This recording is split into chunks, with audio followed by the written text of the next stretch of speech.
Bersyukur kita kehadirat Allah Subhanahu wa Ta'ala pada malam yang mulia ini. Kita masih diberikan kesempatan untuk mengucap nikmat Allah, nikmat syahadat wal afiat, nikmat iman dan Islam. Mudah-mudahan dengan nikmat-nikmat tersebut memberikan satu kesempatan kepada kita untuk selalu bermuhasabah, untuk selalu introspeksi diri, untuk selalu hitung-hitungan amal. Sejauh mana amal yang telah kita lakukan dengan baik, sejauh mana amal yang kita lakukan bukan untuk hal yang baik. Salawat serta salam semoga terlimpah tercurahkan kepada junjungan kita Nabi besar Muhammad sallallahu alaihi wasallam, yang mana dengan berkat perjuangan beliau sampai saat ini kita masih mengenal Islam. Ikhwan sekalian yang saya hormati, dalam rangka Maulid Nabi Muhammad sallallahu alaihi wasallam, tema adalah kita teladani perjuangan Rasulullah sallallahu alaihi wasallam dalam membangun peradaban Islam. Tadi saya bacakan surat 33 ayat 21. Memang cocok ayat ini. Karena bagaimana kita bisa meneladani tanpa adanya orang yang memberi teladan. Di dalam Quran surat 33 ayat 21 Allah berfirman, "A'udzubillahi minasyaitonir rajim. Laqad kana lakum fi Rasulillahi uswatun hasanah." Sungguh telah ada pada diri Rasulullah sallallahu alaihi wasallam itu suri tauladan yang baik. Bagi siapa? Liman kana. Pertama bagi kamu, laqad kana lakum, untuk kalian. Nah, bagi kita yang dijadikan mukhatab, yang dijadikan audiens, yang dijadikan ucapan Allah yang ditujukan kepada umat manusia, termasuk umat Islam, Rasulullah adalah sebagai contoh suri tauladan yang baik dalam segala hal. Maka pemimpin dunia akhirat, pemimpin yang sejati, pemimpin yang sayang kepada umat, pemimpin yang bisa dijadikan contoh suri tauladan, tidak lain dan tidak bukan adalah Rasulullah Muhammad sallallahu alaihi wasallam. Lalu siapa lagi yang mau menjadikan Rasulullah sebagai contoh?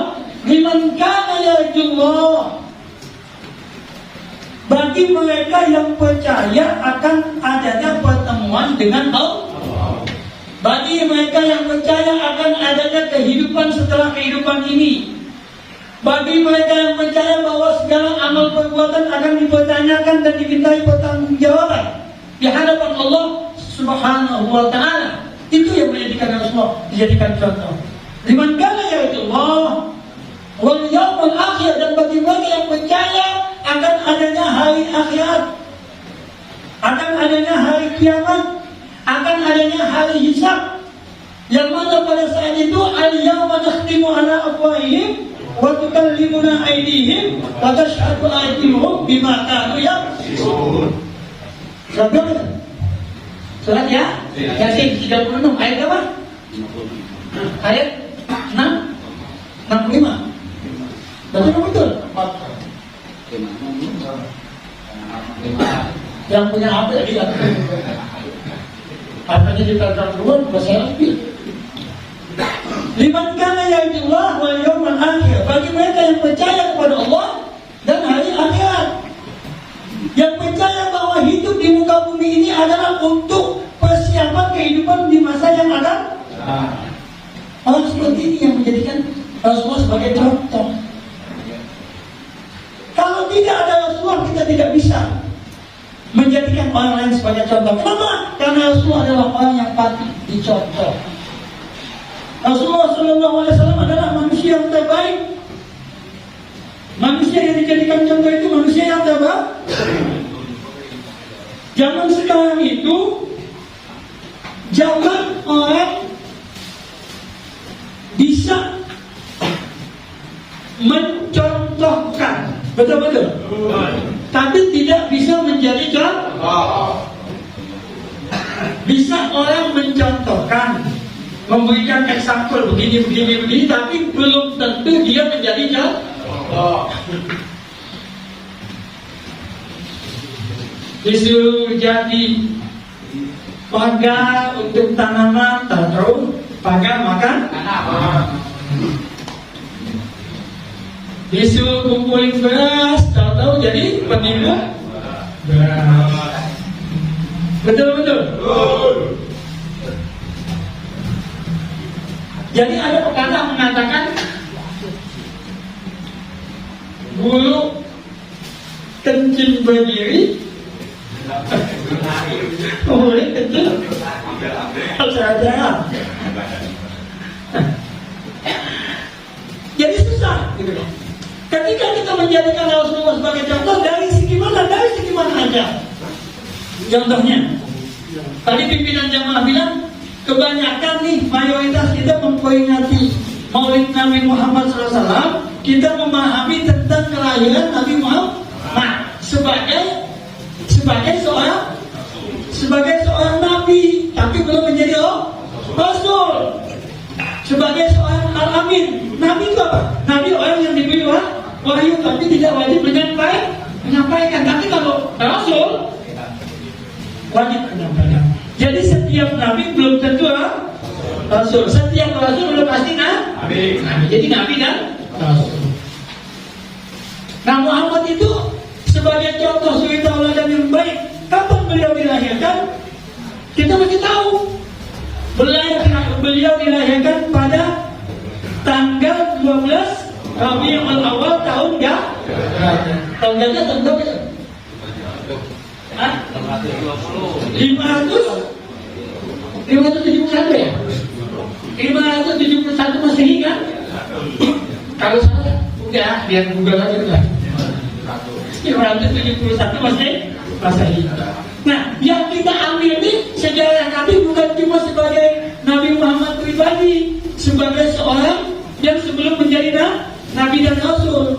Kita ambil lagi selain itu adalah bagaimana beliau mencontohkan sebagai Rasul, sebagai pimpinan umat, sebagai pemimpin rumah tangga, sebagai pemimpin umat, sebagai pemimpin perang, sebagai pemimpin negara.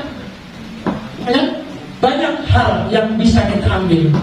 Makanya ketika orang yang non-muslim mempelajari tentang sejarah Rasulullah SAW, beliau mereka melihat akhlak Nabi, mereka melihat kebaikan Nabi. Maka ada buku itu, 100 tokoh ya, 100 tokoh yang terkenal di dunia. Nabi Muhammad adalah nomor 1. Ya walaupun juga nggak bisa juga dicontohin sama yang lain-lain, tapi itu satu gambaran pengakuan dunia. Nah, kalau zaman sekarang ini supaya anak muda tidak kehilangan arah, dia mesti mencari contoh, dia mesti mencari idola yang dijadikan patokan di dalam kehidupannya untuk mencari jati diri. Maka tugas kita adalah mengajak umat liyursyidan nas minaz zulumati ila Nabi kan tugasnya gitu, mengajak manusia, menyelamatkan manusia, memberikan petunjuk kepada manusia, minaz zulumat daripada kegelapan. Bukan kegelapan gelap seperti yang kita maklumi seperti malam gelap, tidak, maksudnya dari kegelapan jahiliyah, dari penyembahan selain kepada pencipta alam semesta, dari kebodohan yang sangat bodoh walaupun pada saat itu otaknya pintar. Ada kan tadi dikatakan walladzi ba'atsa fil ummiyina rasulan an ya'budullah wa yajtanibut taghut. Dialah Allah yang mengutus rasulnya supaya menyembah Allah dan menjauhi taghut. Itu tugas Rasulullah. Yang dikatakan wa ma arsalnaka illa rahmatan lil alamin tadi, tidak aku utus engkau wahai Muhammad kecuali sebagai rahmatan lil alamin. Apa itu rahmat? Rahmat itu kasih sayang Allah. Apa kasih sayang Allah? Bukan cuma Allah memberikan kepada kita fasilitas, bukan Allah cuma memberikan kita makan, minum dan sebagainya. Ketika kita menghitung nikmat Allah, kita nggak bisa menghitung. Wa in ta'uddu ni'matallahi la tuhsuha. Jika kamu hitung nikmat Allah, kamu tidak bisa menghitungnya. Tapi yang paling penting nikmat Allah itu adalah Al-Quran. Wa amma bi ni'mati rabbika fahaddits. Nikmat yang Allah anugerahkan kepada kalian, ungkapkan. Apa Al-Quran? Apa nikmat Al-Quran itu fungsinya? Hudan linnas wa bayyinatin minal huda wal furqan. Surat 2 ayat 180.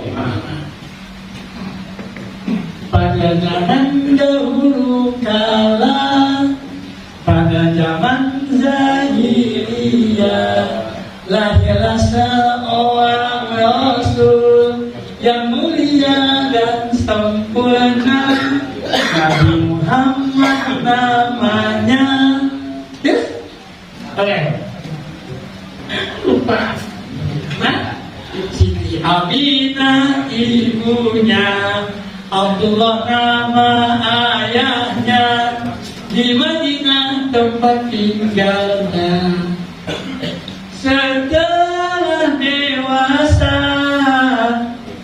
diutus menjadi Rasul oleh Tuhan yang Kuasa, pencipta alam semesta. Gitu. Jadi kalau diajar anak-anak dulu gitu, ibu bapaknya ngajarin, betul ya? Jadi Nabi kapan lahirnya? Pada zaman dahulu kala. Zaman dahulu kalanya apa?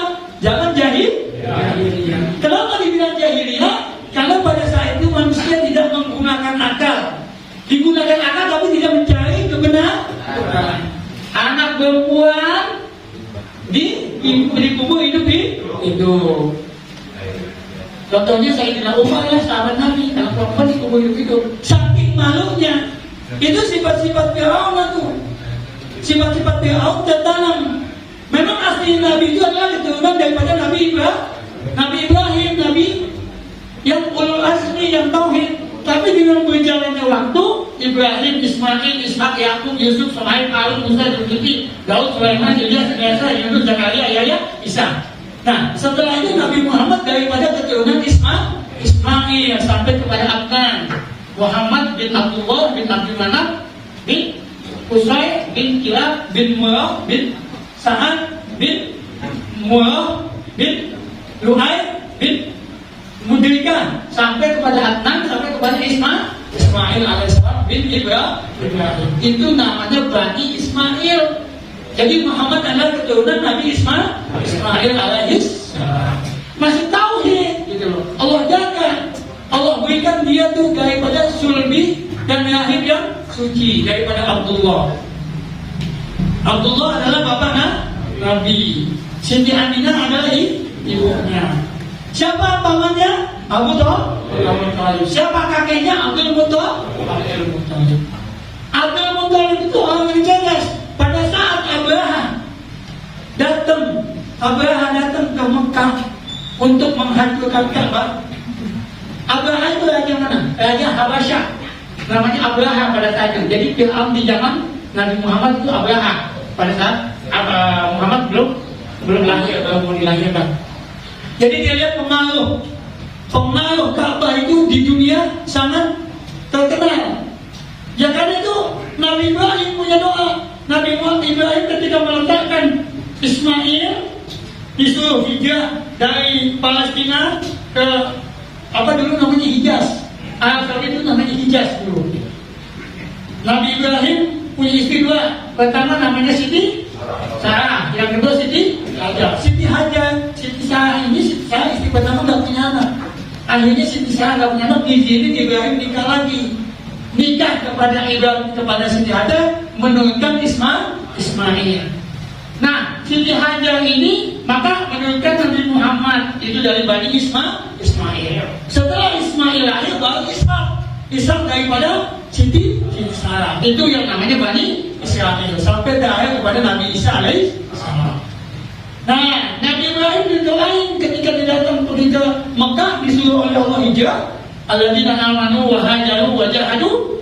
Nabi Ibrahim hijrah, beriman kepada Allah, dia berhijrah dan dia berjihad. Dia tahu istrinya di tempat yang kering kerontang, yang tandus, yang kering kerontang. Tapi Hajar bertanya, wahai, setelah ditaruhkan di situ, Hajar sama Ismail masih kecil, masih bayi. Kata Hajar, kemudian Ibrahim pulang lagi ke Palestina. Hajar bertanya, ya Rasulullah, ya suamiku, aku mau bertanya, kamu tinggalkan aku di sini, perintah Allah atau kemauanmu? Kata Ibrahim, perintah Allah. Ya udah, Hajar pasrah kan.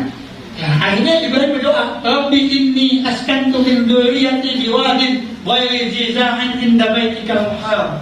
Rabbana liyuqimus shalah waj'al afidatan minan nasi tahwi ilaihim warzuqhum minas thamarati la'allahum yashkurun.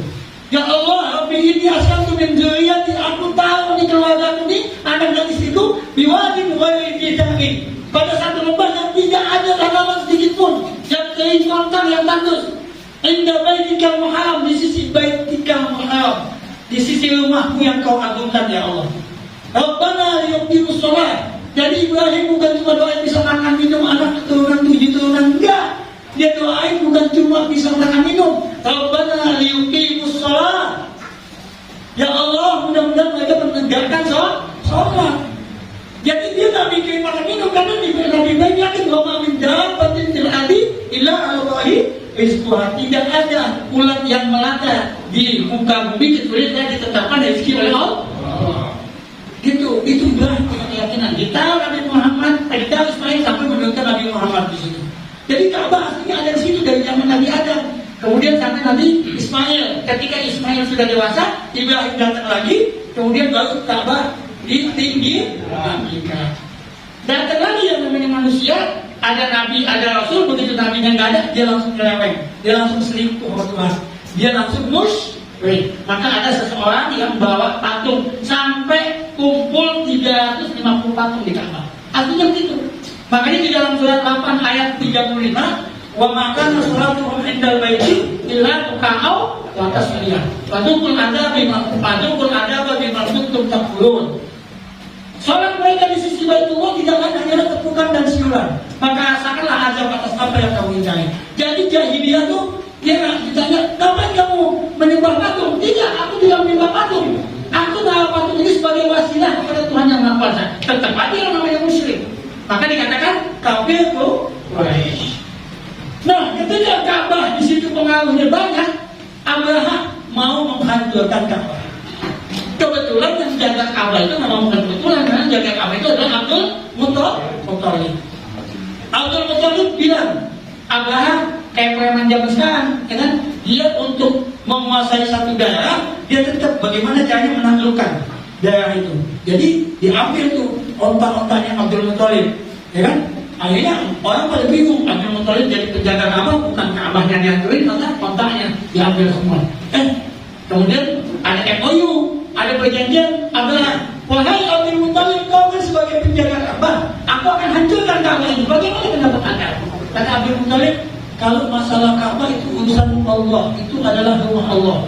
Tapi yang jadi masalah, aku cuma penjaga. Pemiliknya adalah Tuhan yang Maha Kuasa Allah. Aku serahkan kepada Allah. Kalau kamu sanggup kamu hancurkan, aku nggak bisa apa-apa. Tapi aku bilang kamu nggak usah hancurkan. Tapi kalau kamu maksa, silahkan.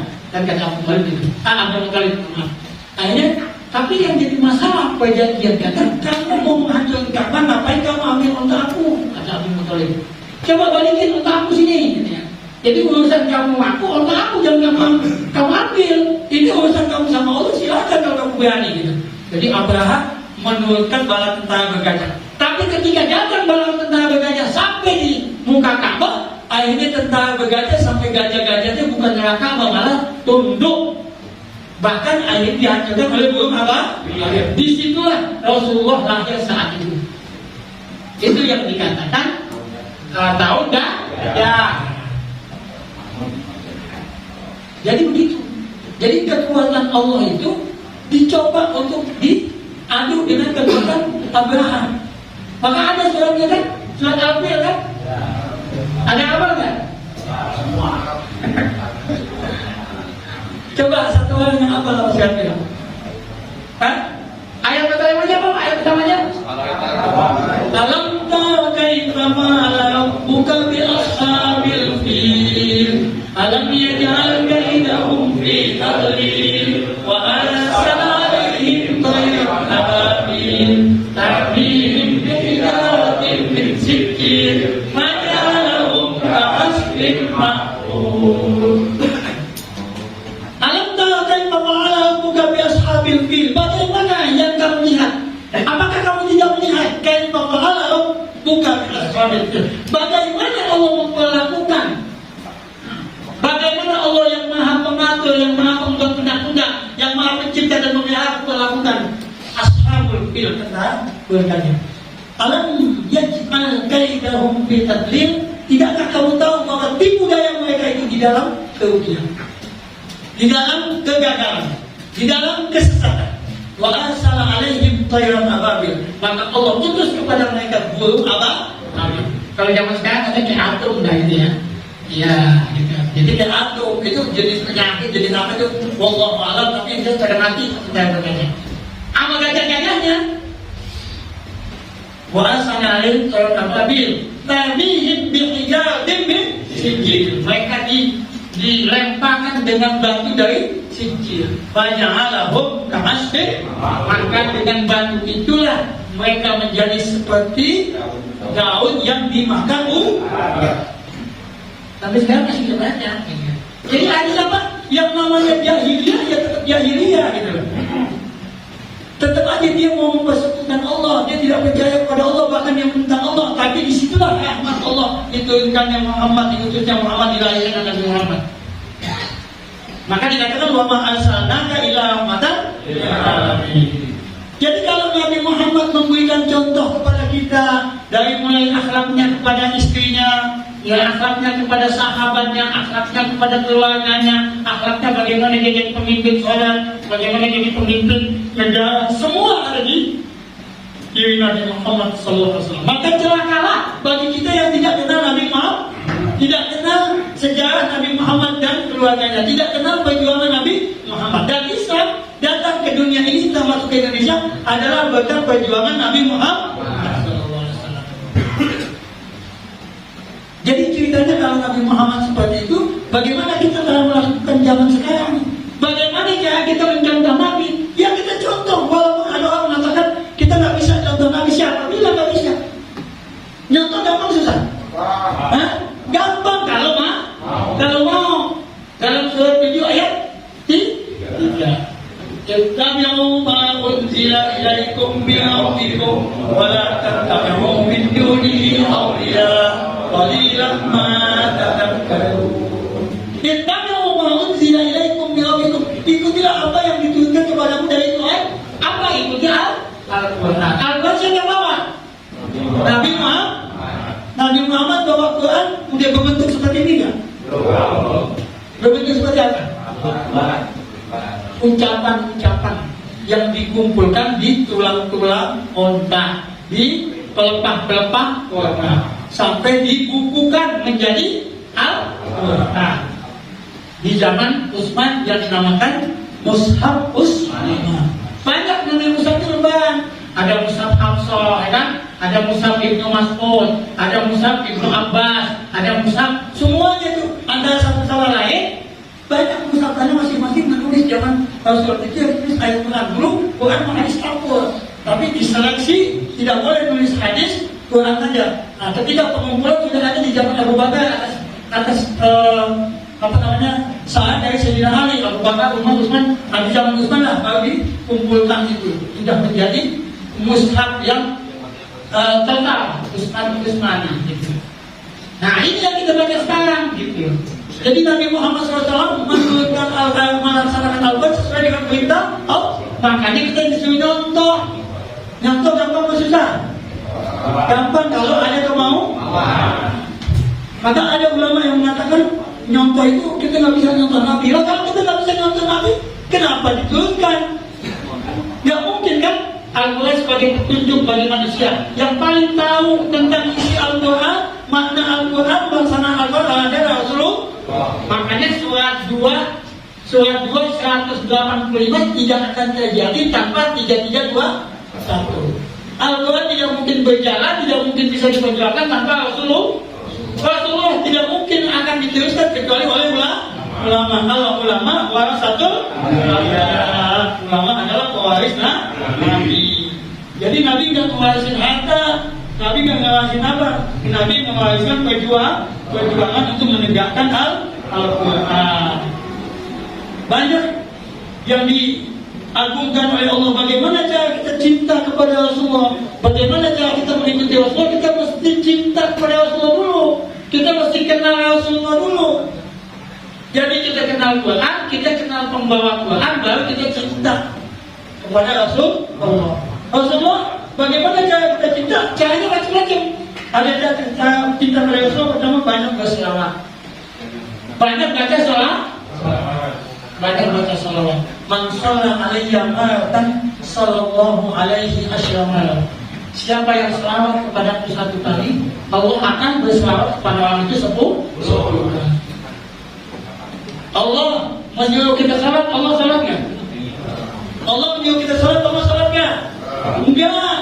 Akhir sholat, Allah nggak salat. Allah menyuruh kita zakat, Allah zakat nggak? Allah menyuruh kita haji, Allah haji nggak? Tapi ketika Allah menyuruh kita berselawat, Allah berselawat. Inna Allaha wa malaikatahu yusholluna 'alan nabi ya ayyuhalladzina amanu shollu 'alaihi wa sallimu taslima. Sesungguhnya Allah dan para malaikat itu berselawat kepada Nabi. Hai orang yang beriman, berselawatlah kamu kepada Nabi dan memberi salam dengan sebenar-benarnya salawat dan salawat itu adalah jamak. Kata aslinya sholat. Sholat itu artinya doa. Nah, salawat ada 2 nih selain daripada jamak dari sholat. Salawat itu ada 2. Salawat itu adalah mendoakan, memberikan anugerah, memberikan misi. Jadi kalau Allah memuji Nabi Muhammad memberikan anugerah rahmatnya, juga memberikan misi. Allah menurunkan Al-Quran melalui Jibril untuk diperjuangkan oleh Nabi Muhammad. Itu namanya salawat. Begitu pula, bukan cuma baca salawat. Jadi apa perjuangan Rasulullah kita masih ikuti. Itu namanya kita menyambungkan. Wa sholat yasilu silah, sambung. Sholat yasilu sholat, salawat. Ya itu juga memberikan sambungan, memberikan supaya regenerasi penerus untuk membumikan Al-Quran di dalam kehidupan pribadi, keluarga, masyarakat, dan dunia. Jadi itu makna daripada sholawat, makna daripada kita memperingati Maulid Nabi. Jadi bukan cuma kita sholawat saja. Maka kata Rasulullah, "Qul in kuntum tuhibbunallah fattabi'uni yuhibbukumullah wa yaghfir lakum dzunubakum." Katakan hai Muhammad, in kuntum tuhibbunallah, jika kamu cinta kepada Allah, fattabi'uni, ikuti aku, ikuti Rasulullah, ikuti Muhammad sallallahu alaihi wasallam dalam segala aspek kehidupan, dicontoh akhlaknya. Maunya akhlaknya secara pribadi, dia membentuk pribadi bagaimana kasih sayangnya terhadap istrinya. Nabi Muhammad selalu menghargai istrinya. Dia tidak pernah memanggil istrinya dengan namanya. Dia memanggil setiap dia sebagai Ummul Mukminin, sebagai Ummul Mukminin. Dia panggil Aisyah sebagai Umayyah, orang yang bibirnya kemerah-merahan atau pipinya kemerah-merahan. Itu jadi kita punya istri yang punya istri ya, yang belum jangan. Kita punya istri, mesti kita sayangi, kita hargai. Tanya apa? Istri itu sebagai istri kita, sebagai kawan perjuangan kita, sebagai ibu daripada anak-anak. Jadi kemuliaan seorang laki-laki adalah ketika dia menghargai istri. Dan kesuksesan laki-laki tidak keluar daripada pendampingan dan perjuangan daripada istri. Itu bahan perjuangan kita, berarti itulah istri kita yang sebaik-baiknya. Kenapa? Karena istri itu adalah sebagai belahan jiwa. Maka dikatakan oleh Nabi, ad-dunya mata, wa khairu mata'iha al-mar'atus salihah. Dunia itu adalah perhiasan, dan sebaik-baik perhiasan adalah istri yang saleh. Nabi begitu hebatnya cinta kepada Khadijah, sehingga ketika Khadijah belum meninggal dia tak tahu lagi. Khadijah meninggal baru dia nikah lagi. Saking dahsyatnya perjuangan Nabi, saking dahsyatnya perjuangan Khadijah begitu meninggal aja tidak punya baju untuk jadi kain kapan. Akhirnya dia bilang sama Fatimah, wahai anakku Fatimah, tolong kamu minta kepada Rasulullah itu yang namanya sorban dari Al-Yamani. Jadi sorban dari Al-Yamani itu dia buat bungkus jenazah Siti Khadijah. Wanita yang milioner, wanita yang kaya, wanita yang digandrungi oleh setiap bangsawan dan pria, begitu nikah sama Muhammad, perjuangannya habis hartanya untuk menegakkan kalimat Allah. Dan dia tidak berani minta sama Nabi. Itu namanya wanita yang soleh yang betul-betul. Nah, kalau zaman sekarang ibu gimana?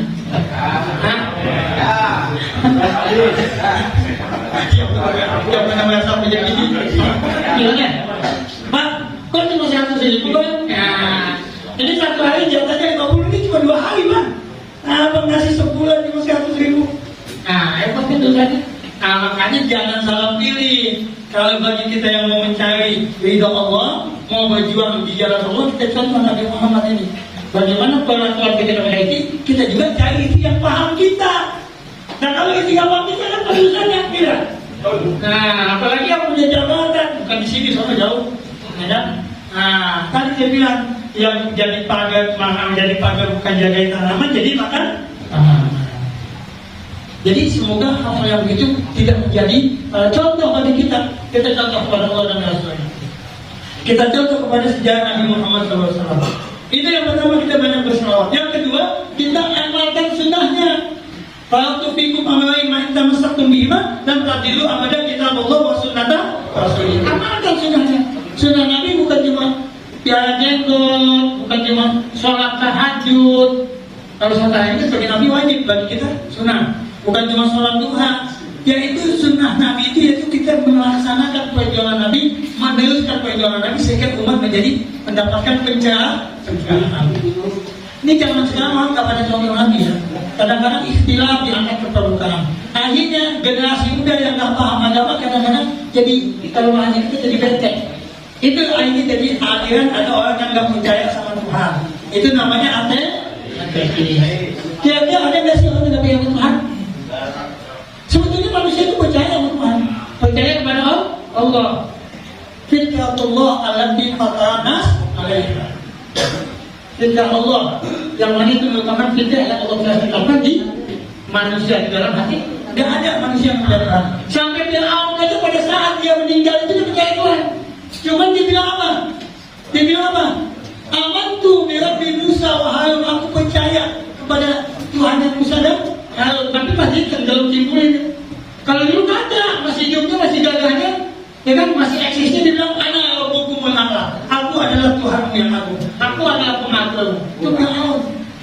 Tapi begitu mau mati, baru tobat. Gitu apa tobatnya? Kagak. Abu Jahal gitu juga. Dulu dia Abdul Hakam, bapak bijak. Begitu dia nggak percaya sama misi Nabi Muhammad. Abu Jahal, Abu Lahab kan dipukul itu waktu Nabi pertama mengajak Islam secara sembunyi-sembunyi, secara berkeluarga. Kan ada tuh ayat dikatakan wa anzir ashiratakal aqrabin. Hendaklah kamu berikan peringatan kepada keluargamu yang tidak terdekat. Lagi panggil oleh Nabi itu keluarga Nabi dari Bani Hashim, Bani Muthalib semua dipanggil. Bahkan Abu Jahal, Abu Lahab, Abu Sufyan banyak tuh dipanggil semua. Terus Abu Jahal bilang gini, ya Muhammad alihada jama'tana. Hai Muhammad, hanya untuk ini kamu mengumpul aku. Makanya kita makan, minum, dikasihlah hidangan. Tapi setelah itu Nabi mendeklarasikan bahwa ana Rasulullah, aku adalah utusan Allah. Gak percaya itu Abu Jahal, Abu Lahab. Maka di dalam Quran dikatakan di dalam surat Al-Ahzab, tabbat yada Abi Lahab biwata. Celaka Abu Lahab. Tabbat yada Abi Lahab biwata. Makanya malu wa makasad. Apa aja yang dikerjakan Abu Lahab, baik dari pekerjaannya, baik dari hartanya, tidak berguna sama sekali bagi dirinya. Tidak akan memberikan manfaat. Maka jangan malu wa makasad. Terus saya selain Arab, dia akan digelincirkan, dimasukkan, dipendam di dalam api neraka yang apinya menyala. Sekarang wa ma'atuhu dan istrinya, wa ma'atuhu hamalatan yang membawa kayu bakar. Ini satu istilah aja. Istrinya biang fitnah, biang gosip. Nabi Muhammad dibilang majnun, dibilang gila, dibilang macam-macam. Jadi Abu Lahab itu, Abu Lahab namanya dulu Abdul Uzza. Tapi pada saat Nabi lahir itu Abu Lahab dia pernah membebaskan seorang budak namanya Suwaibatul Azlamiyah. Suwaibatul Azlamiyah itu budaknya Abu Lahab.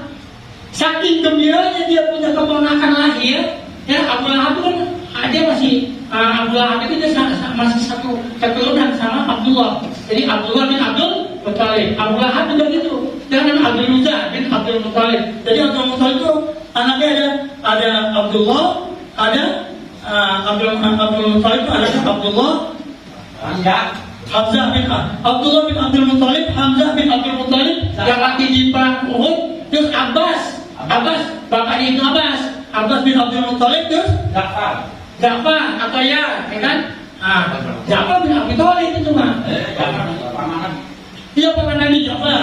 Terus itu yang tadi Abdul Muthalib itu bin Abdul Muthalib juga kali Abu Sufyan. Tahu Abu Sufyan bin Khalaf dia bukan bin Abdul Muthalib kan?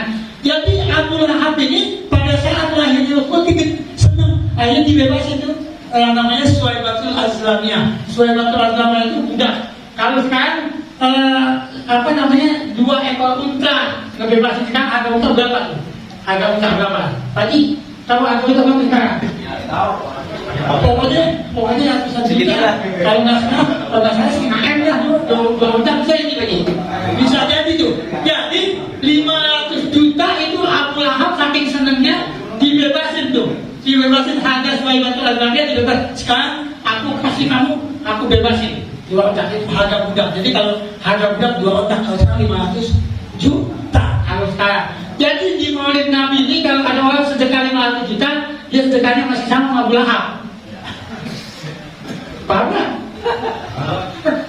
Orang sedekah itu punya duit 500 juta, kan? Itu sedekahnya masih sama Abu Lahab. Kalau mau apalagi bahasanya begitu, tapi Allah nggak mandang itunya bahasanya. Jadi Abu Lahab yang jahiliyah sampai mati masuk neraka aja pada saat Nabi lahir dia mengagungkan waktu itu. Cuma ketika Nabi mendeklarasikan bahwa dia adalah Rasulullah, dia adalah utusan Allah, itu ganggu keyakinannya Abu Lahab. Dia mengatakan Abdul Uzza, dia adalah hamba patung. Kan ada yang namanya Lata, Uzza, Manat itu 3 patung besar itu. Ini Abu Lahab namanya Abdul Uzza. Dia punya panggilannya. Dia hamba patung Uzza. Maka ketika Nabi Muhammad setelah ilaha illallah dia tak terima. Maka Nabi Muhammad dimusuhin sehabis-habisnya begitu. Makanya ketika Abu Lahab bebasin Suwaibatul Azlamiyah dia tidak ada waktunya tuh, ada waktu istirahat kita. Karena kita diistirahat. Tapi kan abad itu untuk menghindar itu sama Allah kan. Artinya apa? Perjuangan kita nggak seberapa dengan umat-umat terdahulu. Betul tadi kata Pak Haji. Nanti kalau selesai Maulid ini, jangan cuma ada di benak kita, mesti ada action. Berapa infak kita, kan? Berapa sedekah kita, kan? Berapa kita ngajak orang untuk pada kebaikan, untuk dakwah misalnya, kan? Jadi itu ada perjuangan kita ketika kita membebaskan orang dari jahiliyah, kita akan mendapatkan unta merah, betul kan? Itu adalah keyakinan yang ada dasarnya. Tapi kalau zaman sekarang orang apa sih yang namanya kebanyakan, nggak semua ya. Mudah-mudahan kita nggak termasuk kan. Kebanyakan orang Tuhan itu adalah Tuhan dunia, Tuhan duit. Jadi punya duit itu Tuhannya. Jadi itu yang dikatakan sholat main. Mudah-mudahan kita tidak masuk orang yang sholat main. Jadi kita pada saat Maulid ini akan ada perubahan yang lebih baik, akan ada sikap kita supaya manusia kembali kepada jalan Allah, mendapatkan ridha Allah, dan kita termasuk orang yang beruntung di dunia dan di akhirat. Amin ya rabbal alamin. Saya rasa hikmah Maulid itu sampai situ. Yang penting bagi kita adalah amalannya nanti. Kenapa? Semenjak kita diberikan umur sama Allah, kita kan nggak bisa pastikan besok apa kita masih hidup atau tidak, ya kan? Wasari'u ila maghfiratin min rabbikum wa jannatin 'arduha as-samawati wal ardh u'iddat lil muttaqin. Bersegeralah kamu, wasari'u ila maghfiratin min rabbikum, untuk mencapai maghfirah dan jannah dan surga yang mana dia punya luasnya seluas langit dan bumi. Jadi kalau sekarang mau diceritain surga neraka kadang-kadang nyambung, kecuali kita. Kenapa kita masih percaya? Tapi nggak semua juga kan. Petunjuk adalah di tangan manusia sendiri. Wahana yang nahud, diberikan pilihan. Man syaa falyu'min wa man syaa falyakfur. Di dalam surat 18 ayat berapa itu? 18 ke 9. Man syaa falyu'min wa man syaa falyakfur. Yang mau beriman, yang mau kafir. Tapi ada ancamannya. Inna a'tadna liz-zalimina naran ahata bihim suratiqah. Sesungguhnya kami telah persiapkan bagi orang yang memilih kekafiran itu neraka. Jadi neraka di dunia, neraka di dunia beri satu aja dengan model itu selalu kurang, ya kan? Nggak punya duit, mau ngibrit lupa lagi. Di akhir juga nal atau bihim surat dibuka, yang mana api neraka itu meliputi di dalam kehidupannya, baginya maupun akhirat. Wah, itu apabila dia minta minum, nah kan ini panas amat gak? Gua haus mau minum, kasih Allah minum. Apa dikasih minumnya? Bima'in kalmuhli. Wa izastagisu yughassu bima'in kalmuhli. Apabila dia minta minum, Allah berikan minum. Dengan apa? Bima'in kalmuhli. Dari air yang mendidih. Bima'in kalmuhli yashwil wujuh. Yang mana ketika dia minum air itu, hancur mukanya. Kalau dibilangin, bisa syarab wa sa'at wa taqaddum. Itulah minuman yang paling bahaya dan tempat tinggal yang paling buruk. Nah, zaman sekarang bisa dibayangin minuman yang paling bahaya mah Biren misalnya. Ya, itu contohnya. Itu apa juga tapi Biren itu bahaya juga. Nah, di akhirat begitu juga. Jadi kita nggak bisa. Kenapa? Karena beratnya negeri akhirat lebih dahsyat daripada bumi, daripada dunia. Di yaumin kana miqdaruhu 50 alf sanah mimma ta'udun. Satu hari di akhirat itu 50 alf sanah adalah hitungan di dunia adalah 50 alf sanah 50.000 tahun. Mimma ta'udun daripada yang kamu itu. Artinya apa? Kita duduk di sini nih, kita tahu tingkat kesadaran kita, tingkat keimanan kita. Kapan lagi kita beramal? Kapan lagi kita beribadah? Karena kita tidak bisa tahu besok kita dipanggil atau tidak. Artinya apa? Kalau kita sudah menilai diri kita itu, berarti kita dalam orang yang memilih jalan yang lebih baik. Semoga hidup kita di dunia ini dan di akhirat ini menjadi manusia-manusia yang mendapatkan hal yang terbaik. Amin. Ya Rabbal Alamin. Saya rasa sampai di situ saja. Kurang lebihnya mohon maaf. Wabillahi taufiq. Wassalamualaikum warahmatullahi wabarakatuh.